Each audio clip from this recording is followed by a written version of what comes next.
கேட்டான். பராந்தகர் காலத்திலிருந்து பானபத்திரம் பழையாறை நிலவரையில் கேட்பாரற்று கிடக்கிறது.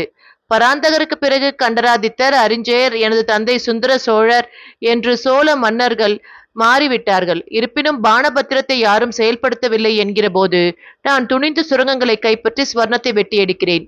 யாரும் முயற்சி செய்யாமல் இருந்துவிட்டு நான் முயற்சியை மேற்கொண்டதும் ஓடி வந்து எனது திட்டத்திற்கு தடை சொல்வார்களா என்ன? எனது பொன் மாளிகையை நான் எழுப்பியே தீருவேன். எனக்கு உடனடியாக ஸ்வர்ணம் தேவை. போரிட்டால் தஞ்சையில் அனைவருக்கும் தெரிய வரும். எனவே போரிடாமல் பொன் சுரங்கங்களை கைப்பற்ற எனக்கு ஒரு யோசனை சொல் பார்த்திபா. ஆதித்த கரிகாலன் கூறினான். பார்த்திபன் அவனை கவலையுடன் பார்த்தான்.